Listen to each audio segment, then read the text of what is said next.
Medina Munawwara की गलियों में गहरी खामोशी छाई हुई थी, मगर मुसलमानों के दिलों में शदीद तूफान बरपा था। रहमत आलमीन हुजूर नबी अकरम सल्लल्लाहु अलैहि वसल्लम वफात पा चुके थे और अभी उनकी कब्र की मिट्टी भी खुश्क न हुई थी कि अरब के चारों तरफ बगावत और इर्तिदाद के शोले भड़क उठे। कुछ लोग खुद को नबी कहने लगे, कुछ ने ज़कात देने से इनकार कर दिया और कुछ मुकम्मल तौर पर इस्लाम से फिर गए। दुश्मन ये समझ बैठे कि अब इस्लाम खत्म हो जाएगा, मगर वो हजरत अबू बकर सिद्दीक रजी अल्लाह अन्हु के मजबूत अज़्म से नावाकिफ थे। नए मुसलमान कबाइल का ईमान कमजोर था और वो ये गलत फहमी करने लगे कि इस्लाम की इताअत सिर्फ रसूल सल्लल्लाहु अलैहि वसल्लम की जिंदगी तक थी।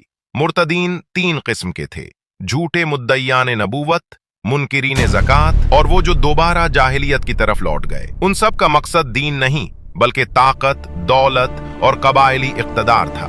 उनमें सबसे बड़ा फितना मुसल्लिमा कज़्ज़ाब था, जो बनु हनीफा का सरदार था। उसने हुकूमत की तकसीम का मुतालबा किया, जादूगरी दिखाई, वही का झूठा दावा किया और शराब और जिना को हलाल करार दिया ताकि लोग उसके गिर्द जमा हों। यमन में असवद अंसी ने बगावत की, सियाह नकाब ओढ़कर लोगों को खौफजदा किया। तल्लीहा बिन खुवैलिद ने नबूवत का दावा किया और सजदे से मना किया। सजाह बिनतुल हारिस ने भी नबूवत का ऐलान किया और मुसैलिमा से इत्तेहाद के लिए शादी कर ली। जब मदीना को खतरा लाहक हुआ तो बाज़ सहाबा ने नरमी का मशवरा दिया, मगर हजरत अबू बकर रजी अल्लाह अन्हु ने दो टोक ऐलान किया कि अगर एक रस्सी भी ज़कात की न दी गई तो जंग की जाएगी। उन्होंने फौज को 11 दस्तों में तकसीम किया और हजरत खालिद बिन वलीद रजी अल्लाह अन्हु को सबसे मुश्किल महाज पर भेजा। बोजाखा की जंग में तलीहा शिकस्त खाकर भागा और बाद में तौबा करके इस्लाम ले आया। सबसे खूनरेज मार्का यमामा में हुआ, जहां मुसैलिमा की 40,000 फौज के मुकाबिल